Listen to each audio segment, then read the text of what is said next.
Do you want to just let people know where you're calling in from? I'm calling in from Hillsdale, New York. And you are in your glorious surroundings there, I must say. I just want to, before we get started, I want to repeat a couple of things Lucy just said. First of all, please say hello to Mark and let us know where you're zooming in from in the chat box, if you don't mind, because we always like to know where people are calling in from. And also, if you have any questions for Mark as we go along, just put them in the chat box and we'll pick them up in the last 15 minutes of our conversation.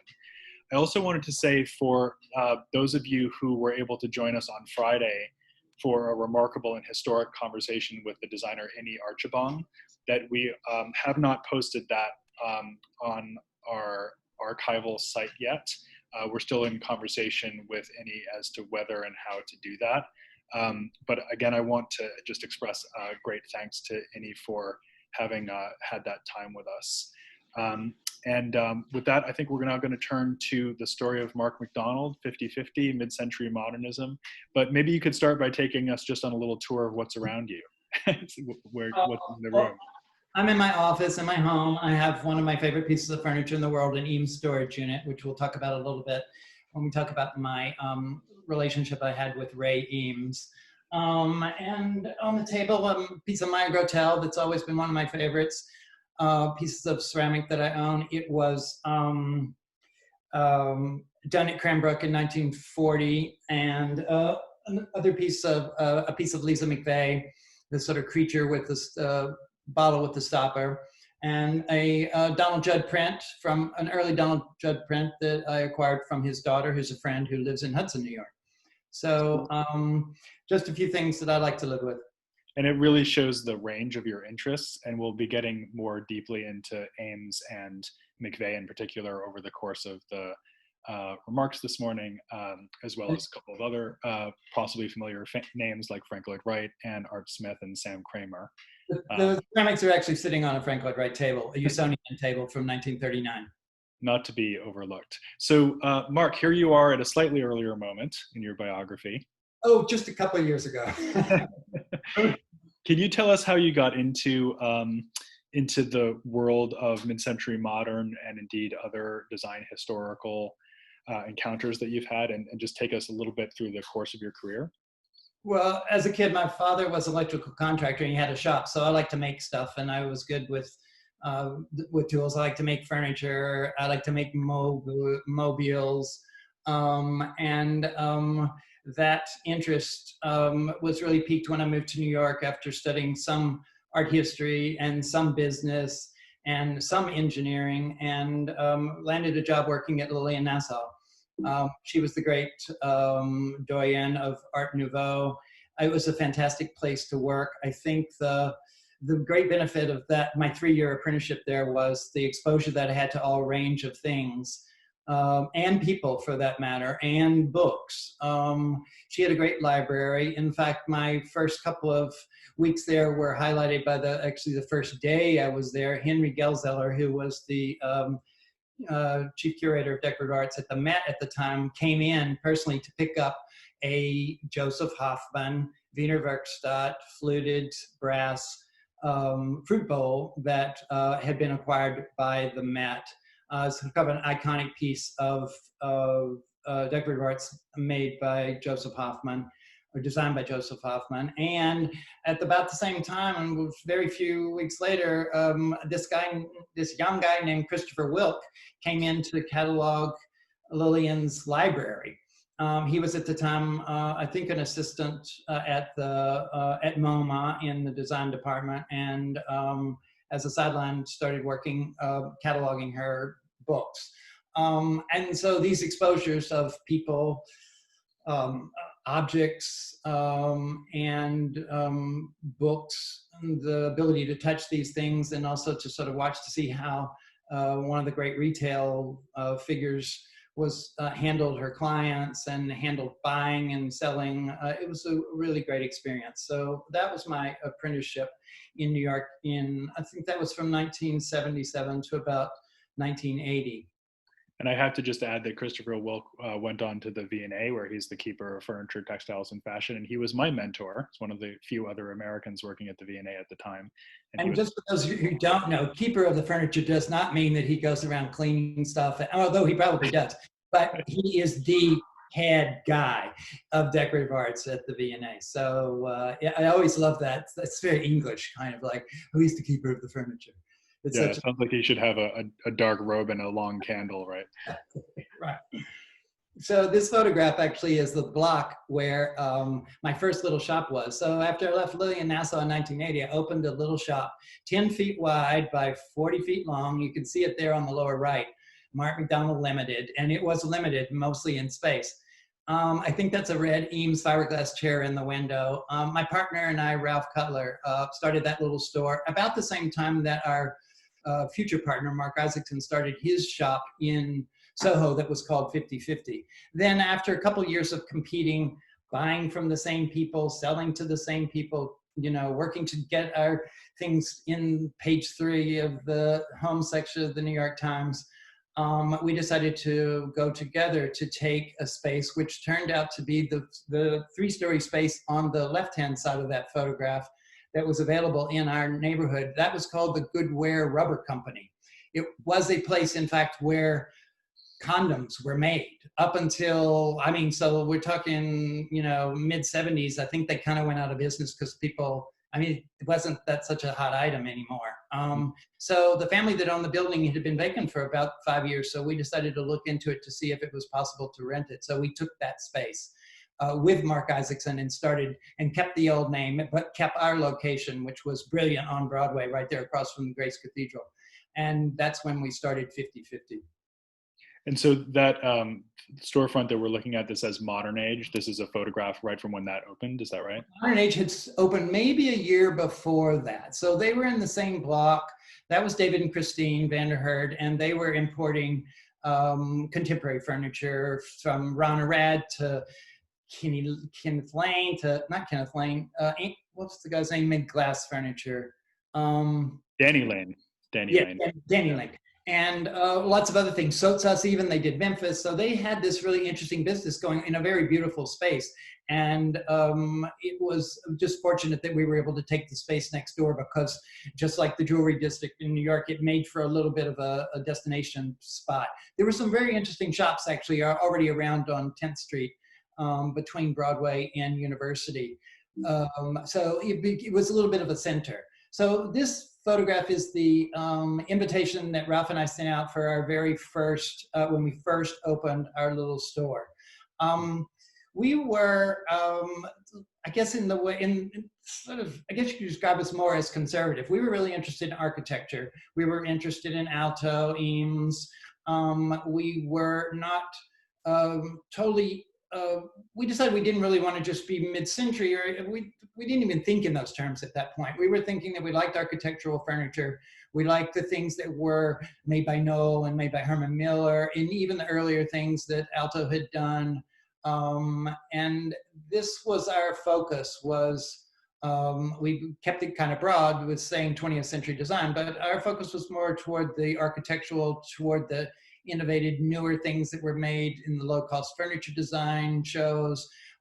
We were interested in the people who had been educated and working and sort of taught at Cranbrook, which was kind of the we kind of thought of it as the American Bauhaus in a way. So that was our focus of interest. The difference between what we were doing and what Mark Isaacson doing was sort of this interesting gulf between our more, we were Southern and conservative, and he was New York and Jewish and much more flamboyant in what he was looking at. And it was an interesting meld, and I think we made a good partnership by going in business with him. We always said Mark would tend to be the one who would more likely go for Baroque, and we were the more conservative. So with the three of us together, it made for an interesting combination. I just found this in my scrapbook of our drawing. I think Ralph did this because he had studied architecture. Not that this was like a great architectural drawing, but we were trying to decide what to call the store. We hadn't decided for sure on the name 50/50. So these are a list of some of the things that we Some of them silly, some of them not so silly, that we were going to put on the awning and call the store. Eames and Things, Batoya RS, Pecca de Ponte, and pre-postmodern was, we were trying to think of this idea of post-deco, because every store that had opened in the last 10 years, when in the early 80s, had been a deco store. You go anywhere in the country and there'd be a new little store and they'd be selling deco. So we thought, well, we wanted to sort of change that up a little bit. We did end up going back with the name 50/50 because that was Mark's original name and it already had a lot of traction. It was also brilliant, and I'm really glad that we did. So then the next photograph, I think, will show the awning. This is actually a cover of the magazine of Casa Brutus that was done on a profile on me in the 90s, but it shows the facade and the awning. And I'm not sure what's in the window. I think it might have been I think that might be the original exhibition that we started out with Charles and Ray Eames. Not to sidetrack you, Mark, but can I just ask, was Art Deco part of the picture at this early stage, as well as the more mid-century material? In our work, it was very influential in that we sort of modeled our shop after some of the better deco stores that were on Madison Avenue or on the Upper East Side. But deco's so wide-ranging, we weren't selling high French Art Deco, but there was a whole other subset of things that we were interested in: American industrial design, machine age, things that were made by Herman Miller in the 30s that would be called deco. I wouldn't necessarily call them Art Deco. It wasn't certainly European inspired, but there were American designs that were done in the mid to late 30s that were of the Art Deco era. But we were also interested in early American things like Paul Frankel and Jules Bowie and Eugene Schoen and those people, but they were not easily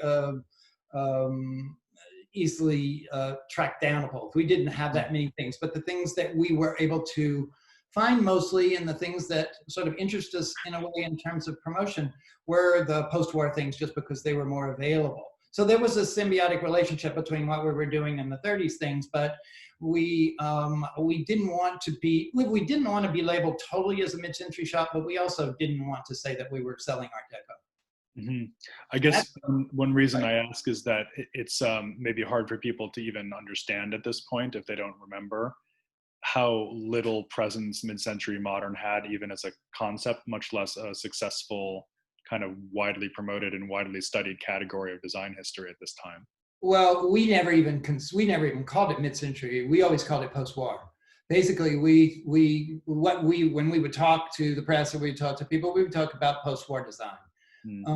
A lot of it came about because of the war. A lot of materials came about. A lot of the need and the market came about because of the war, just after the war. But that's why we reference the word war, I think, in a lot of the things that we talked about, because it was post-war. That photograph is this is more the Mark Isaacson side of the shop. We had been in Paris on a buying trip, and we found this incredible industrial French ironing board, or steel ironing board, that just was so outrageous. It was such a great object, but just to sort of put it in the window by itself would have been what I would have done and made it very sort of simple. Mark decided to hire a woman for a week to come into our shop, this really hip, cool girl with this wild hair, to actually iron in the window for a week. So we had such great exposure on Broadway that we were able to do all these really cool things. But again, it's this combination of me being, oh, well, it's such a beautiful object, and Mark going, no, let's make it into an event. So that was one of the things that we had the advantage, because we had this great location. So do you think that you inclined more to connoisseurship and he inclined more to stagecraft then? No, he did both. I only did the connoisseurship. No, he was a great connoisseur also. But he had a lot of facets that I could never have kept up with. So I partnered with him. And that was my brilliant thing, is that I actually took him on as a partner. And that sadly is me taking down the awning in 1993 after Mark's death. The window on the left was a tribute that one of his florally gifted friends had done. It's kind of hard to see, but I'm taking down the awning because we're leaving the store. And eventually Mickey Wilson acquired that. Didn't acquire, we gave the sign to Mickey Wilson. It's in the collection of the Wilsonian. That's wonderful that it's there. So that's actually up you on the ladder in a very non-healthy. That is me on the ladder. the keeper of the awning. This is we did. I think the next section that we talk about is some of the exhibitions that we did at the gallery. This was our structure and ornament exhibition of the mid-century jewelers that we began in when we started the shop, we thought one of the things we wanted to do was jewelry. This was also one of Mark Isaacson's sort of areas of interest that I sort of took up happily. And we had our advantage in so many ways. We had access to so many people who were still alive. And I think that's sort of a thread of this particular talk that Glenn and I wanted to talk about. The jewelry show was, I made those stands, by the way. That was really helpful to us to get to show that we were interested in showing things in the proper way and sort of reviving interest in a lot of people who were still alive but had not really had a whole lot of exposure as of late. This photograph is this is a publicity shot that we did for an exhibition that we did on Donald Desky. Also going back to Art Deco, but American Art Deco, not French Art Deco. We never really got involved too much in European, other than loving Bauhaus and loving Wiener Werkstatt and things like that. Things that we promoted when we would step back into the 30s, they were American design. This show was Donald Desky. Came out about the same time that David Hanks' book on Donald Desky was published. It was about 86, 87, something like that. The great sawtooth lamp, a beautiful adjustable height table, and a lacquered American Art Deco box. This was actually the mock-up for the invitation for the Structure and Ornament show, showing a piece of Margaret Depata that we borrowed from the Depata family. Another one of those connections that we were able to make because of the time frame. And then the cover of the catalog, which we used in Art Smith, sort of the iconic Art Smith modern cuff for that black and white catalog, which was done, we did very, very cheaply. And when you look at it, you're kind of like, well, it's kind of stylish, but wow, you really cut all the corners when it came to production. But it's very hard to find that little catalog now. And it was really set the stage for us to be able to make this a big part of our business, actually. How much publishing did you do? Because I know research was a big part of what you were doing, which we'll get onto in a minute, but how much were you actually disseminating that research? When we could afford to, we liked to do a catalog. It was quite difficult and quite expensive. And also the time lag back then to be able to get a catalog done was get the photographs done, get the proof and this, it just took a long time. And sometimes we would do a show on more or less a shoestring in terms of we didn't have a lot of time. Like, for example, we had a show of Alanka Karaz, but we were told by the estate, you have to do this in the next 3 or 4 months because otherwise we're going to do something else with it. So we would have to like slot in the exhibition and not have time to do a full catalog. We tried when we could. We did this. We did Ed Wiener. We did Vanini. A few other catalogs, but the Vanini and the Murano Renaissance was an exhibition we did of Italian glass that Mark and I had bought a lot of things in Europe on a couple of trips and brought back, and also bought a lot of things. This photograph is the collection of the man who owned Vanini in the United States. So we were able to find him, have him give us all of his personal collection to sell. This was sort of the basis of that show, and with additional things that we had bought in Europe. But doing the catalogs was always something we wanted to do, but not always something that we could do. Can I ask you a question about that sort of personal sourcing that you were doing? Because I can imagine that a lot of what you needed to do was to go right back to the horse's mouth, as it were, and find the people that had been involved at the time, whether as producers or in other ways. Can you say a little bit about how you identified them and sort of chased them down? I think just sort of a thread to my original apprenticeship at Lillian Nassau, I sort of learned from her the value of having books to document things. So as at 50/50, Mark had started on his own, and Ralph and I had started collecting whatever books that we could, magazines, arts and architecture, all the museum exhibitions, the Walker Art Institute catalogs, which were priceless. I mean, they weren't expensive, they were priceless in terms of the amount of information. So we were able to sort of glean from these what period people, critics, curators thought were the important things that were done. And often the addresses, the phone numbers, the ways to reach these people were easily accessible. So in the back of these catalogs, you could find the address for you find Ray in Charles's office address and phone number, those kinds of things. So we were able to make those personal connections, often with people who were still alive, some of which were still very successful, very much out there on their own. Others had sort of faded into obscurity, and we're just delighted to have somebody interested in them at all. But this was tracing back through period documentation. Also sort of synthesizing what we thought these experts thought at the time was important, and all of it made possible by what we could find out there. A lot of times we were able to buy things directly from people, but so often we'd find something, not know what it was, be able to do the research, and then go back and find the person who actually made it, or the person who did the drawing at George Nelson's office for the, for the pretzel chair or something like that.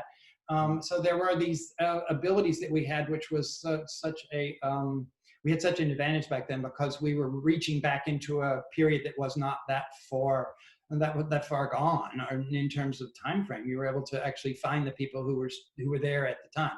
Not only the people who did the things, but the people who bought the things, are the people who sold the things, people who had shops in various countries, the regional modern shops in Chicago or in Rochester or in Cincinnati.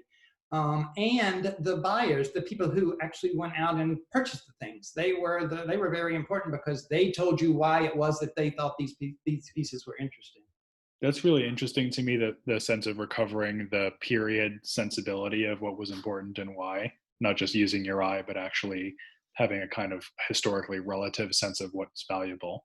Yeah, that really made things so much more full-faceted for us, and also to be able to present them to people and say that we knew so much about them because we learned it from this person, we learned it from the person who made it, we learned it from the person who sold it, we learned it from the person who bought it and lived with it. So this thing we're looking at actually reminds me a little bit of Gaetano Pesce, who is our next guest on the program on Wednesday, but I don't think it is a Gaetano Pesce. Can you tell us about it? That's Dino Martin's piece made in Murano, one of the classic kind of vases. Again, very exuberant, splashy, much more the type of thing that Mark Isaacson liked, as opposed to Ralph and myself. We tended to like a little bit more functional, like an Alto Savoy vase to us would have been the ultimate. This was kind of the ultimate expression of post-war exuberance with the Italian style that we were able to show in the Vanini exhibition that we had. So let's now turn to part 2 of our conversation, Mark. So what we're going to do is talk about 5 figures with whom you had a particularly important relationship, again, both as a dealer and as a researcher, and start with somebody who maybe people might not associate with you that much nowadays, who's Frank Lloyd Wright. So can you tell us a little bit about your interest in him and history of working with him? I've always been interested in architecture and houses, and one of the opportunities that we had by having this big shop on Broadway, that we were contacted by other dealers who said, I have this body of work that I would like to sell. We were contacted by Kelmscott Gallery, which was a Chicago gallery that had a lot of material by Frank Lloyd Wright, mostly prairie material, the 1900 to 1920 pieces that most people associated with the furniture designs of Frank Lloyd Wright. He had windows, he had rugs, he had lots of, and some decorative things. besides furniture, vases, and some other designs. So he had this body of work and contacted us and asked if we would do an exhibition. We were always sort of interested in what was the Usonian period of Frank Lloyd Wright, because those are the things we could actually afford. There weren't, and they were coming around. You could find them. They would come up at auction, like the Albrecht plantation pieces were given to the Met. They kept 5 pieces. This is a house in South Carolina that is now owned by Joel Silver, the movie mogul. The Met was given this body of work, and they kept 5 or 6 pieces, and they were deacquisitioned at Christie's East. So we were able to buy a lot of those pieces where they were affordable, like this classic Usonian chair, which was used at the Guggenheim when the Usonian house was built on the property before the building was done. Nobody was really interested in that furniture because it was plywood. It was not always well made. Sometimes it was built by the builders and the guys who were working on the house, because the client couldn't afford to have a cabinet maker make all the furniture. So we were really interested in a lot of the later things. For example, these lights, very well made, very beautiful, made for the little house that is the living room of that house is at the Met. These were the exterior lights that you would see as you approach the house. They were well made by a very good cabinet maker or furniture maker, as opposed to the piece on the right, which was a plywood piece cut out probably by the carpenters who built the house out of leftover wood from the house. But again, using a motif that was very popular with Frank Lloyd Wright, especially after he started going to the West a lot, I think, in a sort of an Aztec, Navajo kind of cutout. So there's sort of interesting juxtaposition between what was happening with the Prairie School, which was very popular and was very pricey, as opposed to the plywood furniture that wasn't. So our sort of take on the whole thing was we like showing the older furniture, but it was also interesting to show the more recent things that people were discounted as junk because they were made out of a lesser wood, or they were not crafted like a beautiful piece of furniture. He'd like to have control of those low-cost houses, so he wanted to have the furniture made, and even if they couldn't afford to have it made at a cabinet shop, he would have the carpenters building the house build it out of refuse wood from the house. And we should mention that the lights on the left were included in an exhibition that you curated at Friedman Benda a couple of years ago. Right, they only showed up in a salvage shop in Chicago a number of years ago, and Mark Benda and I were able to actually buy this group. There were a group of 5 of them because they had sort of languished around in this shop that sold architectural salvage in Chicago for years and years. But the idea also with this, in terms of a catalog, Kelmscott had already done that catalog, so we were able to do this show very quickly and show that catalog. These 2 pieces of non-residential furniture made for the piece on the left is from the Imperial Hotel, a dining chair, of which there must have been, I would say, probably 100, maybe more than 100 of those that were made. Sort of an iconic design from that hotel. And the piece on the right is a table from Price Tower, which is typical of the coffee tables that he would design for a lot of the houses of that period, except that this has metal edges and a metal feet because it was in a less residential setting, more of a commercial setting, so it got a little bit more abuse. So this would be how he would make a transition between something that was not in danger of being hit with the vacuum cleaner every day, as opposed to this commercial situation where you needed a little bit more protection, but same design. These 2 tables, 2 of my favorite later tables. Well, later, I guess you could say the table on the left was a side table from one of the Usonian houses, and the table on the right is one of the side tables that came in 2 sizes. It's the taller size from Falling Water.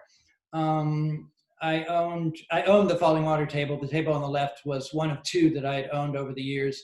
I like them because they represent in sort of 3 dimensions what you would see as a 2-dimensional drawing or sketch that he would have done to send to the cabinet makers for the furniture. But these just sort of illustrate his idea of what he was doing in terms of architecture. The piece on the left with that big overhang like a prairie house, and the other, the sort of tall piece rising above the stone where the Kaufmans used to picnic before Falling Water was built. Like the waterfall, yeah. Mark, can I just ask you a quick question about these pieces and Frank Lloyd Wright in general? Because it maybe doesn't come up as much in the other artists that we're looking at. But do you have to think about questions of authenticity and figuring out, for example, where and when and by whom a piece was made? Because it might have a big impact both on the value of the piece, but also on your interpretation of it, particularly with quite straightforwardly built plywood furniture like the Usonian pieces. The interesting thing, I'm not sure I can answer your question the way you asked it. The interesting thing is that everything is documented with Frank Lloyd Wright. Every house was photographed, every piece of furniture. The people who built the house remember every house that we went, and we had the opportunity after we did that Frank Lloyd Wright show, which was super early on. We had such an entree into cold calling people in, New Hampshire or in California to go see Frank Lloyd Wright houses. And everybody who built the house remembers everything that they did. They have all their documentation, they have all their drawings, they have their blueprints. There is very little question as to, except for the older things that got sort of maybe demolished in the 30s or 40s. But when we started in the early, in the 80s, most everybody remembered everything about everything that happened with their house. They remember their correspondence with him. So there never was any real question about documenting the pieces in terms of the authenticity of them.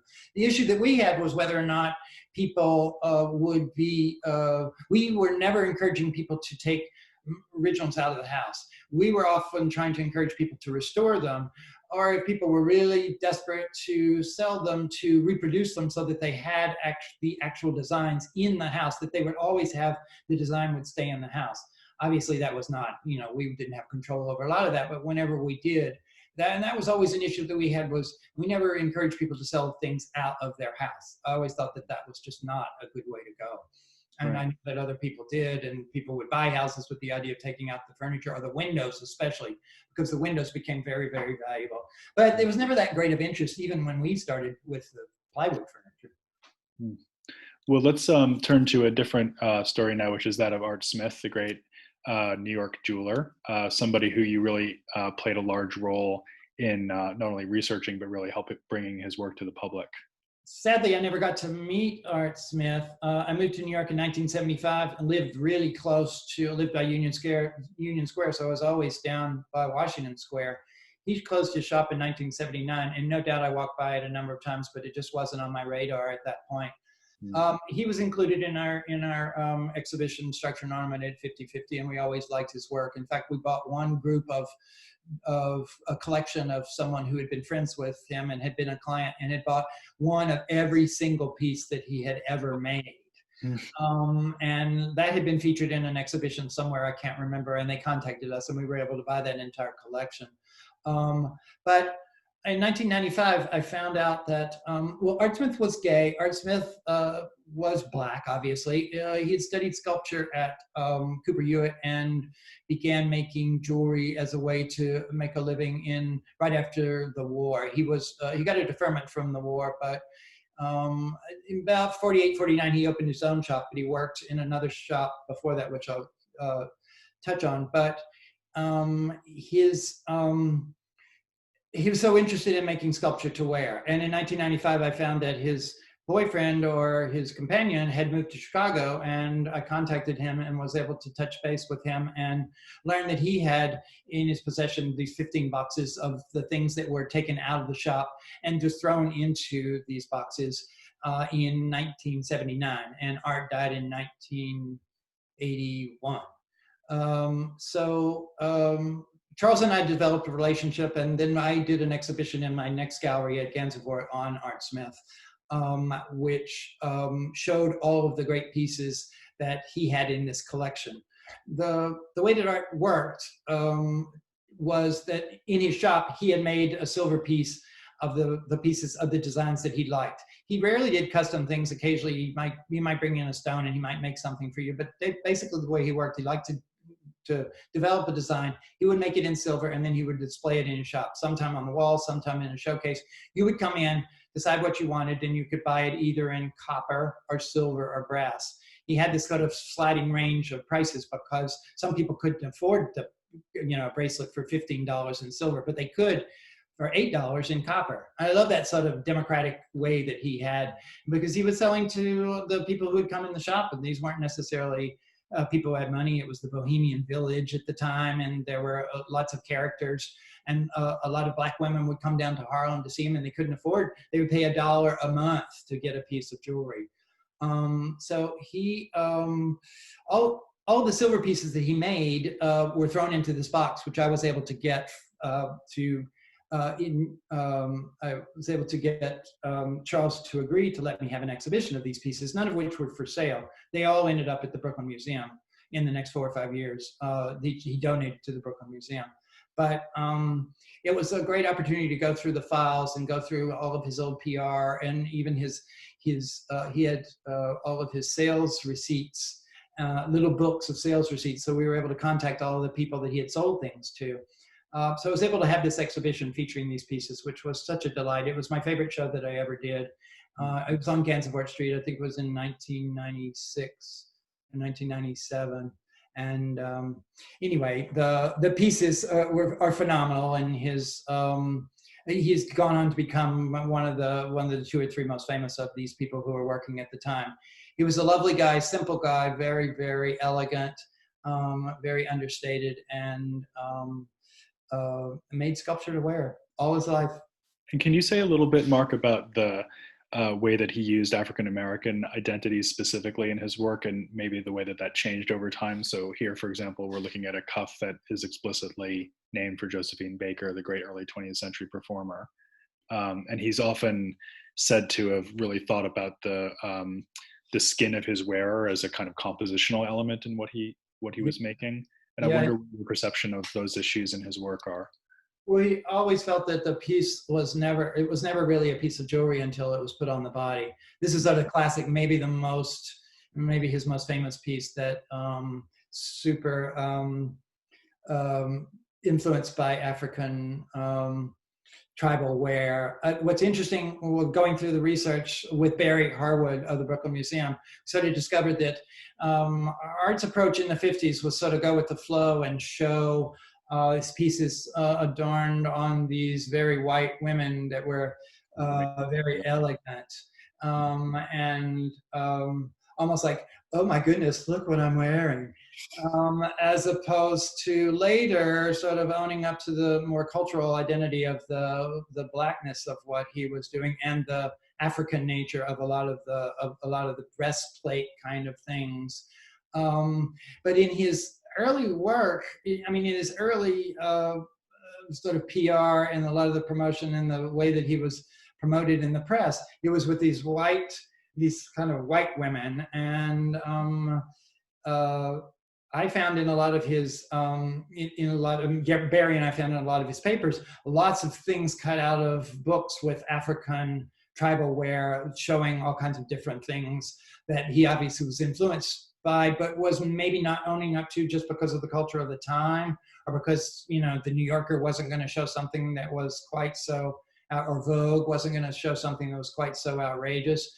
So there was a real shift, though, into the 60s and 70s when he really began getting more African-looking models with afros and long necks with these beautiful earrings.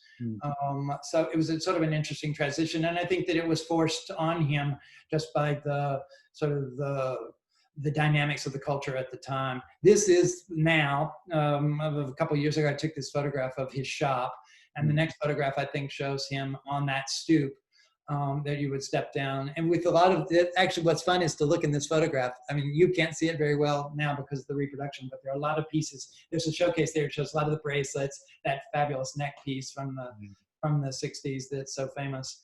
And it's really fun for me to go through all those old photographs, because everything that he made was on the wall, and you would go in and go, I want one of those. And then he would come back in a week and he would make it up out of the parts. So a lot of the things that we had in those boxes that belonged to his partner were parts, things that had not been put together.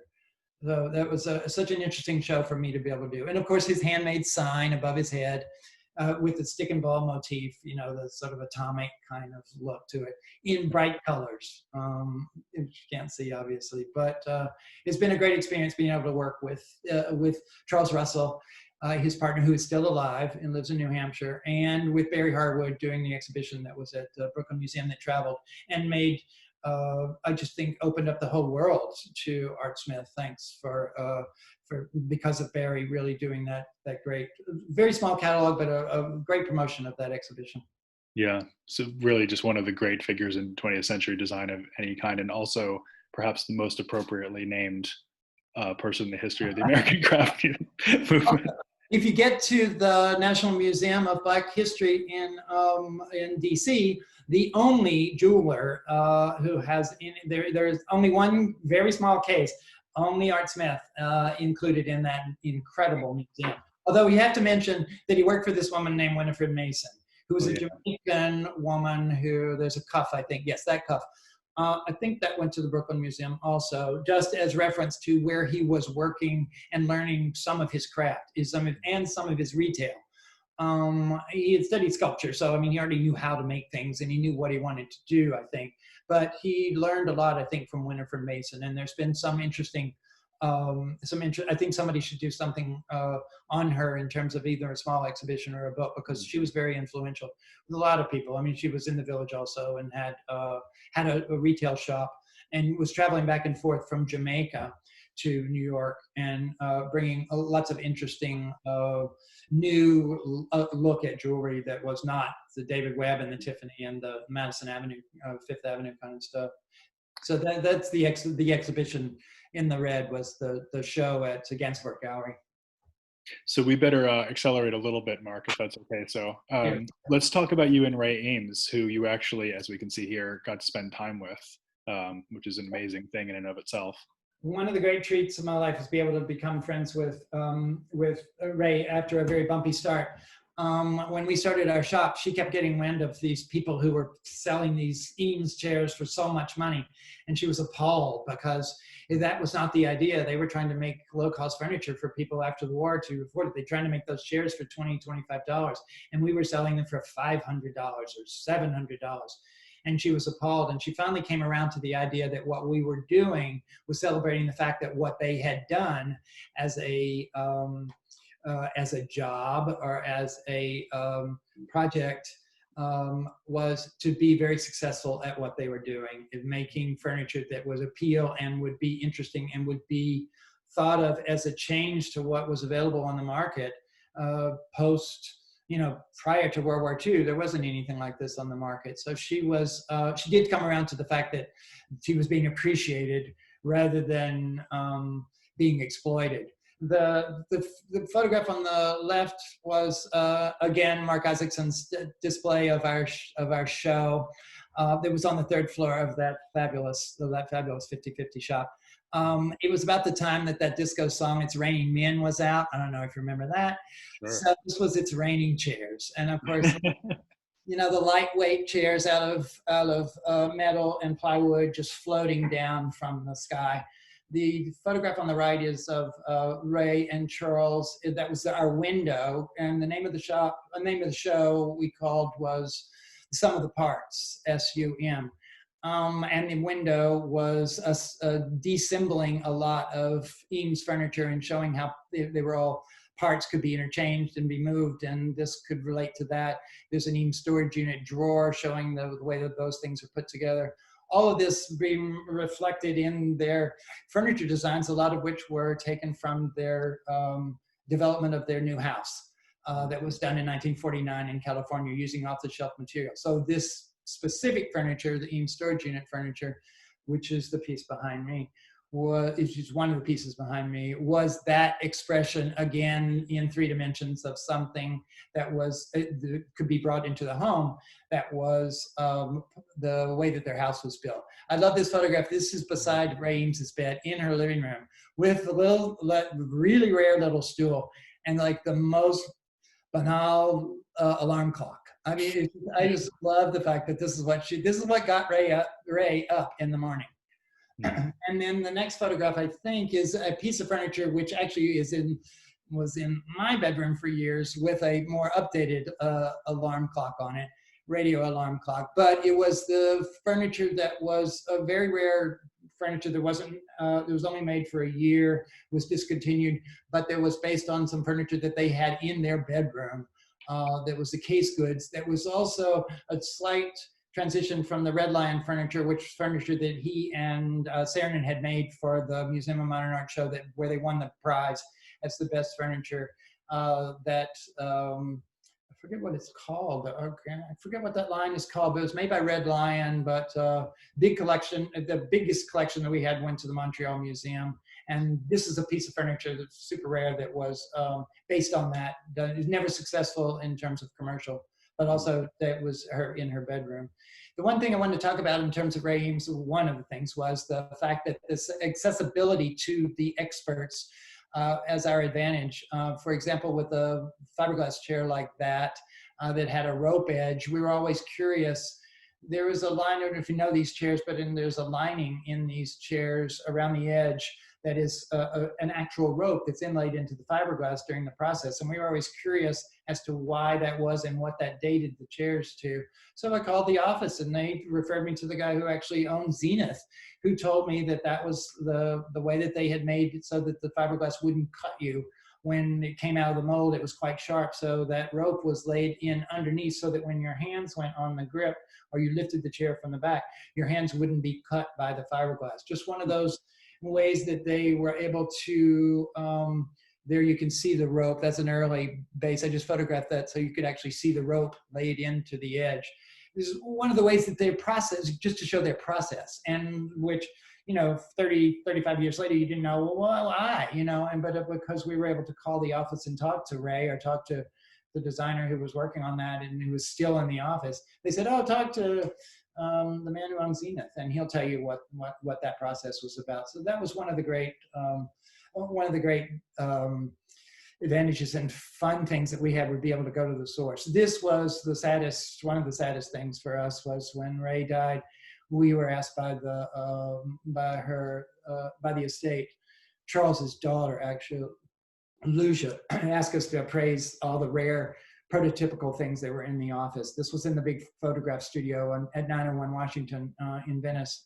And these are all things that were, again, showing process, sometimes showing sort of the finished product that had been made in the shop before it might have gone to Herman Miller or to the Navy or whoever to produce, like the leg splint or the body splint.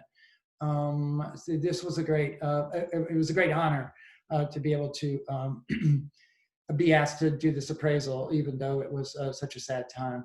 See one of her great early sculptures there too in the back. Yes, right. Most all these things, another angle. Most all of these things went to Vitra, which at the time was really upsetting because we were upset that American Museum wouldn't buy this. And then in the long run, after several years of thinking about it and sort of seeing what happened, it was great that it all went to Vitra because it just opened up the horizon for who could study the things, who could see the things. The appreciation for Ray and Charles was, and their, all of the great achievements was brought to a bigger audience and also to a great museum. But the one thing I have to say, we were so excited to be able to be the first ones, I think, to claim that we did an exhibition where we gave Ray equal billing with Charles. Yeah, I was actually going to mention that because for so many years she was in the shadow of Charles, her husband, because of the just sexist dynamics of the time, and you never put up with that, did you? Well, people will always say we thought it was her, that we thought Ray was Charles's brother. Right. Right.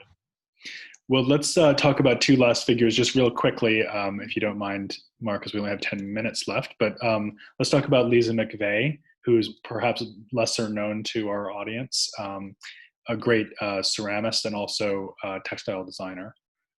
She was a product of Cranbrook, albeit a faculty wife. Her husband taught sculpture at Cranbrook. Then they moved to Cleveland and he taught at the Cleveland Institute of Art. She also taught at the Cleveland Institute of Art.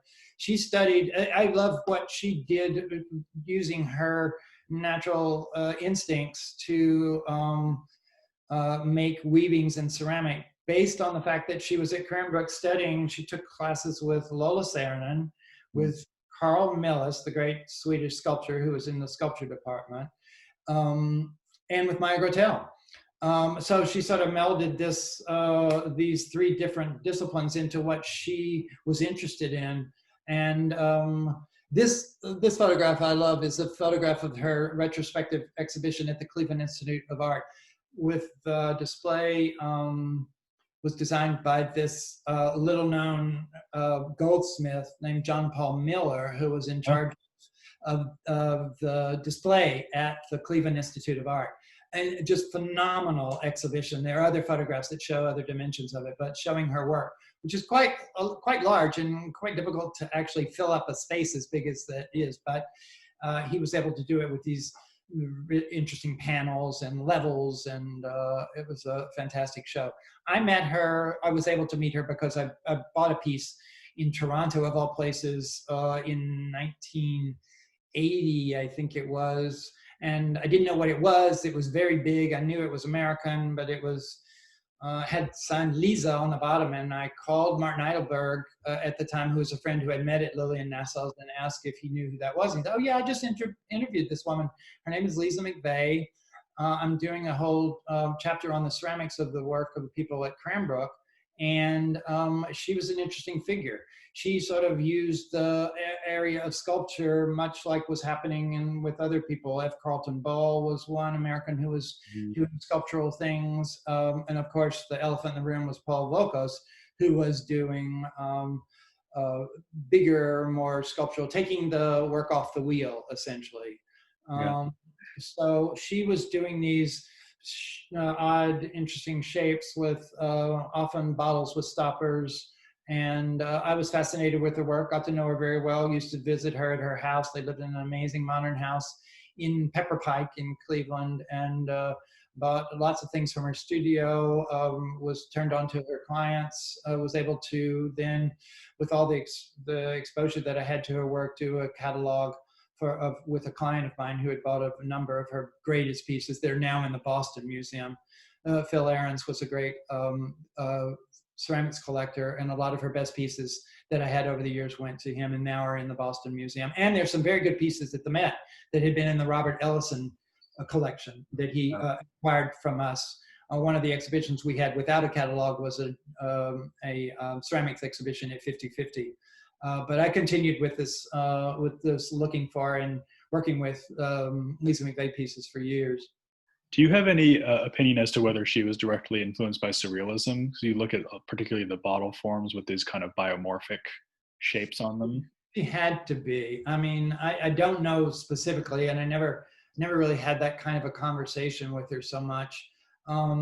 Again, I was a little more interested in Cranbrook and the history, and not so much what her influences were. I just sort of understood that they were very much in a really interesting group of people, and knew so many influential people, and who all had their eye on art and what was happening in the modern art movements. But obviously, she did have this. That was a strong influence on her work. Partly the reason I ask is because it's such a good segue to Sam Kramer, who's often thought of as the surrealist jeweler par excellence. Surreal, yeah. That's Sam at the work table with the piece that I think the photograph is that piece that he's working on there. Incredible. He did molten.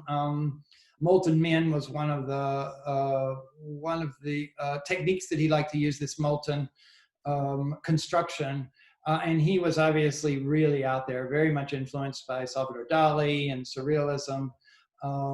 He was the crazy, wacky, more, I guess Baroque would be a way to describe his work also, compared to Art Smith, who was much more elegant and much more refined. I don't think Sam gave a fuck what it looked like or felt like on your body. You know, it was just like he was making these wild things and he was hoisting them, just like his personality. I mean, it's so similar to, looking at the idea of these two jewelers, Art Smith, they were within 2 or 3 blocks of each other. But Art Smith was very refined and very elegant, very understated, albeit occasionally large and impactful, but nothing like this sort of in-your-face sexuality also that that Sam Kramer brought to his jewelry. And I mean, looking at the contrast between the two is just so extraordinary. And this the piece on the left is in the Dallas Museum. The piece on the right, the pieces on the right are one, that small piece above, and the cross that was his own personal cross that still belongs to the family, and another one of the molten men in the top, and then a very exuberant ring with several different stones, kind of looking a bit like Carl Fritsch at this point. But that was probably done in the mid 50s. It's just the interesting. Oh, and then of course he was very much known for this using taxidermy eyes, glass taxidermy eyes in his designs. The ring on the top left has a red eye with a tear.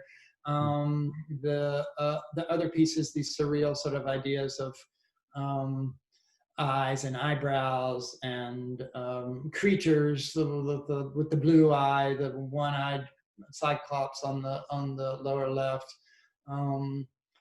He's also really interesting in having really kind of pre-psychedelia, pre-hippie movement have approached his career as a kind of performance, as extended piece of performance. Yeah, he was a real personality, whereas I think that Art Smith was very demure comparatively. Sam Kramer had this massive personality. He had a pet lobster that he would walk out in front of his shop on 8th Street. He was really in your face, and brought this. He was sort of the embodiment, I think, of the more wild side of the village at the time, and promoted that, and promoted his jewelry as something that would be this sort of badge of you being different. You're not like everybody else if you would come in and buy a piece of Sam Kramer jewelry. And thanks. Did want to mention that you have the new book out also with Tony Greenbaum. Yes, I've been for years trying to find somebody to do a book on Sam Kramer. And then I bought this big archive from a San Francisco collector of original photographs. They were friends with Sam, but they were also clients, and they had just almost a complete library of every single invitation, mimeographed handouts that they would do out on the street. He would have the Space Girls in these plastic bubbles out on the street handing out advertisements for his shop. So I've got this big body of archive, and finally I've been saying to Tony for a number of years, we've really got to do a book on Sam Kramer. And so she promoted it to Ernest Schold, and they decided to do it. And it's just come out. I'm so proud of it. I'm so happy. I'm so happy to be able to work with Tony, who did the original Messengers of Modernism catalog, which is kind of our Bible. And it's just a fantastic book. And it's such a good read too, not just because Tony's a good writer, which he is, but because the material was so right to talk about the village. I mean, I've been trying to promote to any museum that would listen that there needs to be an exhibition on the village, on sort of the craziness of the village after the war up until the 60s, where it was this sort of hotbed for all these artists and performers and interesting people. And Sam Kramer could be the poster child for that particular exhibition. You could call it Village People, Mark.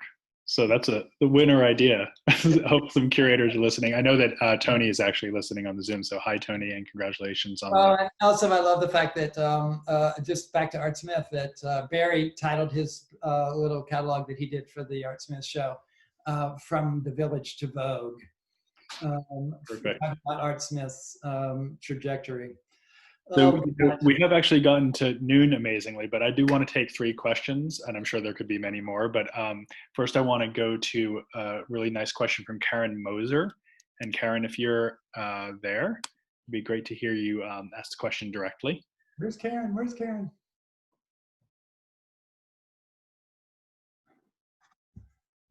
If not, maybe I'll just ask. She just asked, what's the one most quintessential transaction that stands out from your career? Transaction? Yes, that's what she said. We're going to the money on this one.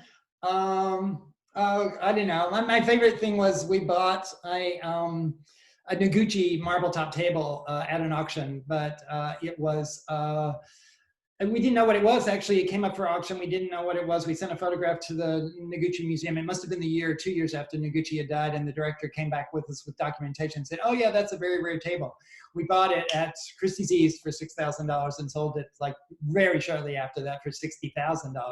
So just in terms of like the spread at the time when $60,000 was a lot of money, that was just so fulfilling and so interesting and such a exciting moment. And of course that table now is worth $2 million, but yeah, so we made our own. Can't win them all. We have a question from the curator, Joe Loria. Joe, are you out there on the Zoom? Can you join us? Someone who knows a lot of West Coast play, by the way. Hi, Joe. How are you? I have a background of Ralph Becerra, so Nice. That's what that is. All right. Self-promotion, always. Hi, I wanted to ask, I've been doing these jewelry lectures at Otis College of Art and Design, and nobody, as hi Helen Drudd, I see you.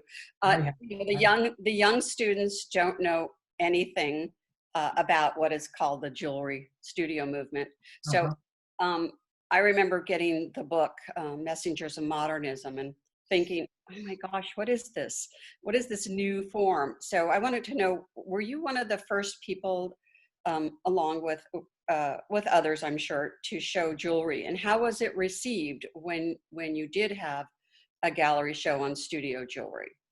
That Messengers of Modernism catalog is about 100 pieces. That was my collection. So we were the first one to really seriously show a good selection of that work. All of the things that we showed originally were not in that catalog. We acquired a few things after that, but we always had a group of 100 pieces that were sacrosanct that we would never sell. So I would say we were the first people to reconstruct sort of interest in mid-century studio jewelry. There was studio jewelry before that, but this was of this particular field. And just for your students, if they can acquire a copy of that book, or even look at it, find bits of it online, that is the Bible. It says it all about, Tony did such an amazing job of research. And again, we had access to a lot of people who were still alive at the time. We were able to learn about that. So, but that's to me, is the one. There's also these great books by a woman named Marbeth Schoen that are really good,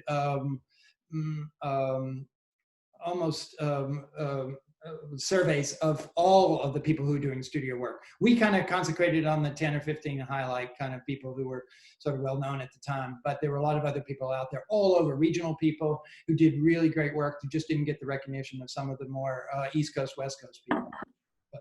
And it's, I just want to repeat that what Joe said, which is it's a great honor to have Helen Drutt in the audience listening. Helen, of course, the great pioneer, not just of jewelry, although spent so much of her career championing artists in that medium, but also ceramics and, you name it, just an incredible path-breaking figure as a gallerist.